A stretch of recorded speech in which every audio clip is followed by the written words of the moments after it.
Hello, race fans. It's a beautiful Thursday afternoon, and welcome to Clark After Dark, episode 36. Except this week, we ain't got no Clark, and obviously, as you can tell, it's not really dark outside as we record this. So we may call this Cort's Corners. I don't know. We shall see. I'll tell you what, whatever the amazing producer, my man Cody, calls it and labels it, that's what we'll call it. As long as it doesn't call it a pile of crap, I'll be happy with it. Zach had some technical difficulties this week with some computer issues. Needless to say, I'll be flying solo on this one, so buckle up. You're with me for about the next, hopefully 20, 30 minutes. This one will be a quick hitter, get you in and out of here, just get you some news and nuggets. This is, like I said, it's Thursday afternoon, so we got to watch the wonderful 67 Speedway race last night. We'll hit that. We'll hit the Cort's Corners again. Like I said, we're going to try to keep on doing that. We'll also hit the What's More Likely, keep that going. That may be two things that we continue. Not that we want to be a segment show, but two things that really seem to pique people's interest. We'll hit some of the national tour notes from the weekend and wrap up with what all the great racing action we got this coming lovely weekend on the RaceON and everywhere else throughout the country. Excuse me there. So like I said, first things first, man, 67 Speedway race last night, the opening night of the 305 Receiver Sprint Week. And needless to say, the thing that caught everybody's eye, I think, automatically was the racetrack, man. What a phenomenal racetrack surface we had. You've heard us time and time again sit here and talk about it on the show and everywhere else about, man, just give it a chance. Tim Crawley knows what he's doing. He's got the right place. He's doing all this work facility. Just give him a chance. He'll get this thing dialed in. And man, did he get it dialed in as ever. He's a racer himself. He listened to the guys. So a lot of people were sitting there hounding him, saying they wanted it to be a little bit harder, slick off more. And boy, did we get that. I mean, it was simply said some of the best racing action that 67 Speedway has seen all year and probably in the last year and a half. Like I said, the sprint and limited modified features were absolute bangers. The factory stock race, it is what it is, man. When you put the 36J on the outside pole on a track surface like that, it's going to be hard to beat them. So 36J come away with the win. The factory stocks. The sprint car feature, Kevin Ramey proved that the old dog does not need new tricks to get the job done, ladies and gentlemen. He led the entirety of the race, holding off charges from the likes of Charlie Harmon, who was driving his car with every bit of talent and opportunity he had. Man, he was driving the outside with reckless abandon. Made a little bit of contact with a wall that brought his race to an early end.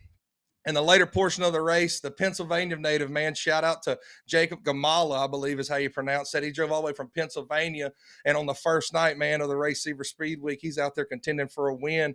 He was rolling right around the bottom late stages of the race. It looked as if he may have found a spot through 3 and 4 that was really cleaned up around the bottom and was rolling really well. And so he was using that to his advantage, and he got up beside Ramey once or twice, and Ramey, being the wily veteran he was, man, he used every bit of the last of outside momentum, a little bit of outside momentum he had left to go ahead and get around him and then change his lineup. And then he drove away off into the Texarkana sunset to pick up the win on night one of the 67 Speed Week. Like I said, man, really good sprint car race. They were around the top, then it transitioned to the bottom. It was a lot of comers and goers. It was a heck of a race, and what a way to start off the Receiver Speed Week. The limited modified and B-mod feature, I'd be disappointed in myself as well if I didn't mention that. What a phenomenal race between Chase Hatton, Denny G, and Cody Tupper, man. The first half of the race was an absolute slobber knocker. And I mean slobber knocker because Denny G was on the outside, Chase Hatton was on the bottom, and they were side by side for the first 15 laps, about the first 10 laps. And all of a sudden, here comes the 23 hunting them like a hungry dog and rolled right through the middle, man. And that just tells you how good the 23, Cody Tupper, his whole program is right now for a guy to be able to roll the middle and just be able to roll right through the black, right through the middle and drive away the way he did, man. That just tells you how good his program is right now. And he alluded to it in Victory Lane that he really does love it whenever the track gets in those types of conditions and it really becomes a more, I'm not going to say a driver's track because your car's got to be good, man. And you could tell that the driver car, everything was clicking on all 8 cylinders last night, and Cody Tupper drove away with the win there. Like I said, flying solo on this one. If I ramble on too much about something, my apologies. I said we're going to hit it the Cort's Corners.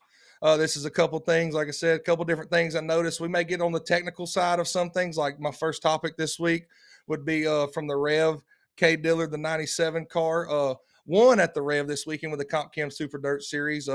Showed up and showed out, man. He's been up traveling up and down the road, national touring. Got a great team with Donnie and Colby. You know, this isn't a punch in the gut to none of the Comp Cams guys, but when the 97 rolls in, he should do what he done this past weekend, and that's win and be ultra competitive and be the one that you got to beat to win these types of races. But needless to say, I did the wrong hand there. The 97 car, something really interesting I noticed as I was doing my tire walk, checking out tires for everybody. The 97 had the windows rolled up, ladies and gentlemen. And what I mean by the windows rolled up is in late model racing, the past so many years, as you can see, you got the sail panels. If you look behind the 97 of Charlie's Cole's car in the background, his sail panels are open. You can see straight through them. Well, the whole purpose of that is for more air to get on the spoiler, more air on the spoilers, more rear downforce. More rear downforce is more grip.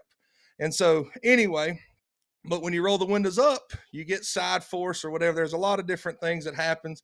But I just thought it was really interesting, the 97 to come back home. And I'm going to say just test this because it's not something I've seen him run anywhere else. But he had the windows rolled up this past weekend. So I thought that was pretty interesting and something worth sharing on here and just talk about and get people eluding. Maybe he was doing that to test for later on in the year, or maybe he just did it because, heck, he's Cade Dillard and he wanted to do it. He can do whatever he wants to. That's his operation. But needless to say, something pretty cool I caught at the Rev and thought about sharing here on the Cort's Corner. To wrap up with the Rev, man, Charlie Cole, like I said, he was pictured on the outside there or the back half of his car. Man, what a run for Charlie Cole. When I say he is a true blue racer, I know I say it about a lot of people, but he follows the Comp Chem Tour. And unless he's changed up his motorhome and tow rig operation, it's just a motorhome and an open trailer. And it's just 95% of the time just him and his wife. And for him to go out and get a run like he did this past weekend at the Rev, it'd be a week tomorrow, 6 days ago, man. Proud of Charlie Cole. That's all I can say, man. I really am happy for him. Proud of him, man. He works his tail off just as hard as anybody else to do this, and he got the job done. Didn't get the win, but I promise you it felt like a win in his book, so congrats to him. The Rev also, we can just go ahead and say it, the first couple nights they ran was not phenomenal. The racetrack was not great. They'll be the first ones to tell you. They know they had a lot of rain, and the races ran really late. This past weekend, I'll go ahead and give them a little pat on the shoulder here. They got done by 10:30 both nights, I believe. So congrats to them. I don't care if you got 87 cars or 187 cars. I feel as if you should be done before 11 o'clock because nobody wants to stay at a racetrack past that time, because I know I don't, and I know for darn sure the race fans don't want to. So congrats to them. Also, I'd be remiss if I didn't mention Talon Willis picking up his first ever super late model win this past weekend at the Rev. They kind of unexpectedly threw a little 3,000 win race on Saturday after Comp had canceled their Saturday night portion of races. And a lot of guys didn't stay. I think they had probably about, I'm going to say 10 to 15 cars. I know it was around that number. And, a lot of the Comp guys weren't there, but still, at the end of the day, a win's a win, especially when it's a super late model win. It's the first one of your career. Congratulations to Talon Willis on picking up the job there on Saturday night. Second thing I want to get to, I know I talked about the Rev. Now I'm going to talk about Sabine Speedway on Cort's Corners. We're kind of running a little long-winded on this, but I'm by myself this week, so I can do what I want. Sabine Speedway, I'm going to give it a shout-out because if you didn't watch any of the racing action from last Friday night there, go back and watch it. Sabine Speedway might be the most underrated racetrack in the Arklatex, and I say that. I grew up there. I love that place. My dad's memorial race was there last year. Everything about it I really like. And whenever you look up the definition of a dirt track and you put a picture in your head, I promise you think of Sabine Speedway because God, I love the place, but the facilities are old. Concession stands old. You got to drive down a hog trail. If you've ever been there, you know what I'm talking about. You got to drive down a hog trail to get there, and you better hope you don't meet somebody in passing because you got to pull over and pretty much park in a tree to be able to get by. And everything of the definition that you think of a dirt track is it. And needless to say, even though all those different circumstances and things that may hinder it or crutch it in people's opinion, when that place is right, when that Sabine Parish Speed of Palace can get it on, it gets it on with the best of them. Man, I absolutely love watching racing action from there. That place has always been shaped very well. Shane Hebert, one of the I haven't seen him touch a track that doesn't turn out pretty decent in my opinion. And he has that place looking really right headed into this weekend with the Triple Crown Showdown. Next up, I'm gonna hit a couple guys that won from different places across the RaceON platform. 105 Speedway. My boy Kamo sings a tune as he makes a late race pass to win the hobby stock feature at 105 Speedway. And I-37 Speedway, got to give a shout out to my boy JT Johnny Torres. He won the factory stocks, and Cody Leonard won the late model portion of the event they had down there at I-37. And man, I got it on my radar. It's going to be quite a haul to make, but I really want to make a trip out there to I-37 Speedway. they really are doing a lot of great things out there. And I really would like to go. I mean, I'd like to go to any racetrack, needless to say, but I would really like to go check out that I-37 Speedway. They seem to have a lot of stuff going on pretty good around there. Next up, catch my breath, grab a sip of water real quick. Some national news and nuggets. I don't have to hide the fact that I absolutely love dirt late model racing, and I absolutely love national dirt late model racing. The Lucas Oil Late Model Dirt Series was at Eagle Raceway this past weekend. 20 RT won the Thursday night portion. The 49 of Jonathan Davenport won the Friday night portion. And then Saturday in the big finale, the 20 RT absolutely dominated it at Eagle Raceway. Really excited to see Eagle Raceway show back up on the late model schedule this year. When you sit here and listen to a lot of people talk about it, you don't hear a lot of people talk bad about it. That place, the lines change throughout the night progressively. You never know what line's going to be better one lap to the next. Really, really, really phenomenal joint. And you could tell the people packed that place out Saturday from the overhead shots that you saw. For the World of Outlaws late model series, they had a 3-race weekend. One of their nights got canceled. They raced Thursday, Saturday, and Sunday. Tim McCready, man, T-Mac is back. I know I said that about the 49 last couple shows ago, or last show. I said the 49 is back. 49 never left. We always knew he was good. But T-Mac, it's no doubt that you could say it definitely, he hasn't been up to his par of standard the past couple of seasons, or season and a half, you should say. And needless to say, Tim McCready goes out there this past weekend with the World of Outlaws and picks up 2 wins, one at Raceway 7 and then the other at Bedford on Sunday. And man, how I'm one, I've said it before, when Tim McCready is winning dirt late model races, the dirt late model industry and everything is just better, man. His emotion, his raw emotion, some people may say he's a crybaby or this, that, and the other, but the dude's passionate, man. This is his living. This is what he does to make a dollar.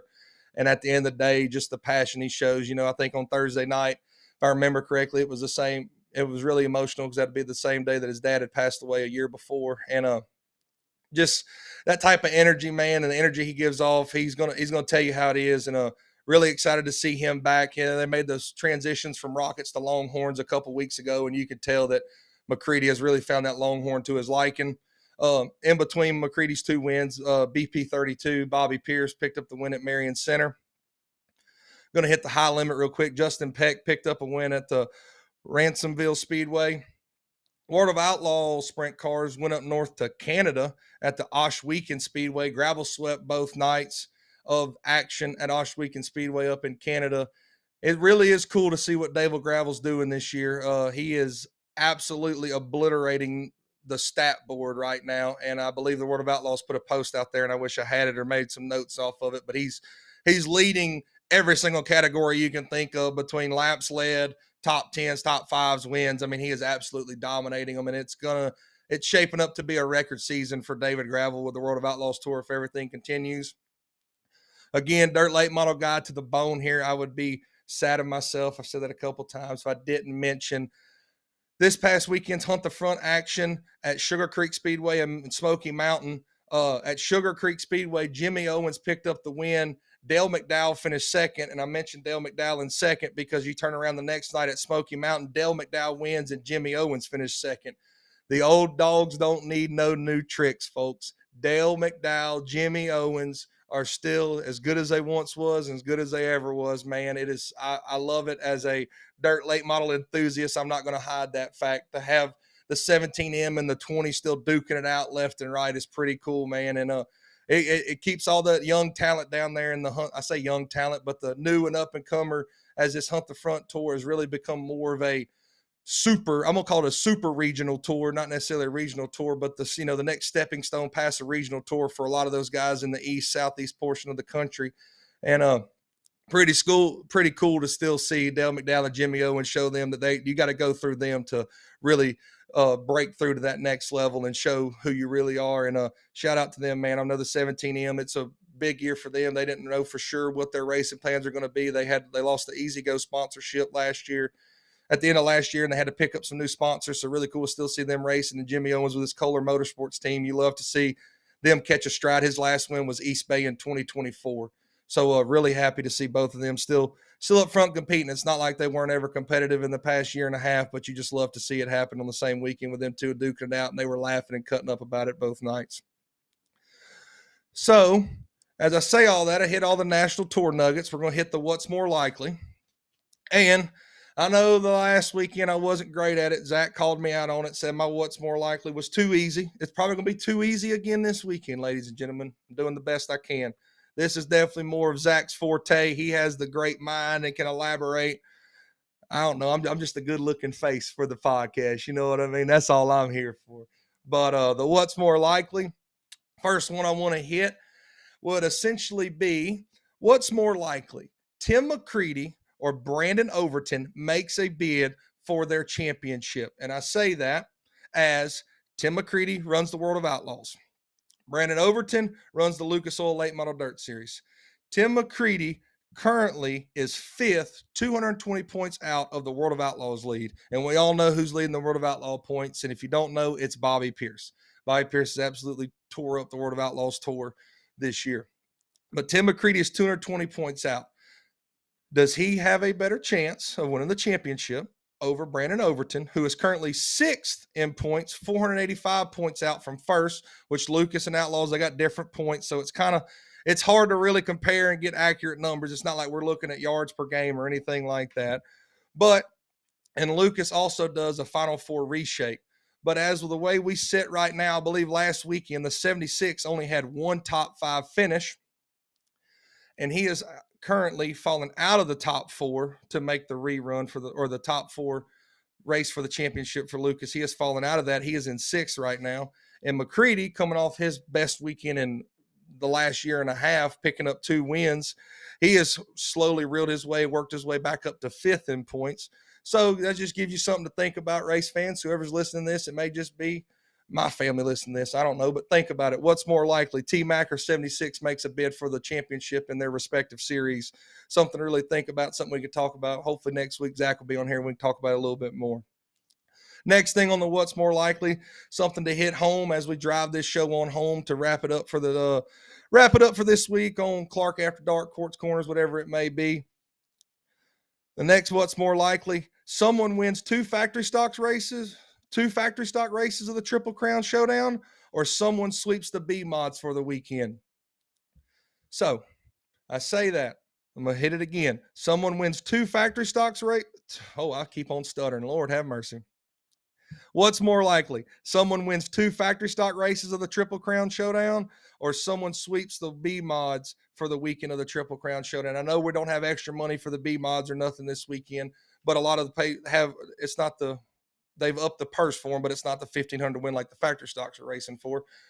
But what's more likely? The 2 factories, somebody wins 2 factory stock races, or somebody sweeps the limited/B mod weekend. I think that's a pretty good comparison. I know Dalton Faulkner won 2 races last year of the Triple Crown, but I don't mean this in a bad way. I think the 27 is still as fast as he ever was, but I think the 27 has driven everybody to up their level, and everybody's up that level this past year. And it's going to be an ultra competitive weekend. And then we throw it down to the B mods, which again is a new class kind of getting going here, but still ultra competitive, probably the second or third most competitive class. You can argue that with the limiteds and B mods, how competitive they are. And I know the B mods and limiteds have to run together at Arclitect, so that kind of waters it down on the true opinion of it. But like I said, it's something for the race fans to think about. Get your brains flowing, think about it, and let us know what you possibly think. If someone wins 2 factory stock, what's more likely? Someone wins 2 factory stock races of the Triple Crown Throwdown, or somebody sweeps the B mods for the weekend, including the Arclitex. I know they race together, but sweeps the weekend between Sabine, Boot Hill, and Arclitex and the B mods. Oh, whew. I'm out of breath. I ain't got nobody to throw this to catch my breath or anything. So we're just doing the best we can. We're rocking and rolling. To wrap things up, like I said, man, we're just going to keep this one short and sweet. Hit the high notes what we need to. I'm missing my co-host or the actual host. I'm just like I said, I'm just a pretty faced here. Missing my boy Zach. Hopefully we'll be back next week and we'll get this thing rolling like it should. But coming up this week on the RaceON platform, man, what an absolute stellar lineup of races we have. We got the 305 Speed Week. We got the Triple Crown Showdown, Throwdown, whatever you want to call it. It's going to be a throwdown every night for the win there, and so much more. I think it's like 18 races. I just went and counted all the races of the upcoming events. I think it's like 18 races this weekend on the RaceON platform. So, man, if you ain't got a subscription, go get one. It's $40. A pit pass is $35 at most of these places. You can pay $40 and watch 18 races this weekend. What are you doing? Like, it's not hard. Just go buy it. I know $40 is hard to come by nowadays. Trust me, I understand. But to be able to watch 18 races in a weekend, sign me up every day of the week and twice on Monday. You hear me? But needless to say, we got all that going on. Late model guy, the Lucas Oil Late Model Dirt Series is at Wheatland for the Show Me 100. It's the record paying, highest paid race they've had for the Show Me 100 this year. I believe it's $75,000. I wish I would have wrote that down. But it's a record race paying $75,000 to win this year. I'll have my eyes on that and all the races on RaceON. Check them out. Man, there's so much stuff going on in the country. It's what a great weekend to have. What a great weekend to have races, man. And to wrap this up, I've never had to do an outro or end the show, but we're going to do it like this. In general, hope everybody enjoyed the show. If you're around the Arklatex region this weekend, I'll probably see you at Sabine or Boot Hill. If not, good luck to all the racers. Safe travel to all the race fans. Go enjoy this special weekend the best way a true American can at the dirt track with fast cars, pretty women, and a nice Dr. Pepper. This is Cortland Smith signing off of Clark After Dark or whatever we call this episode. Holla at y'all boys and ladies. See y'all next time.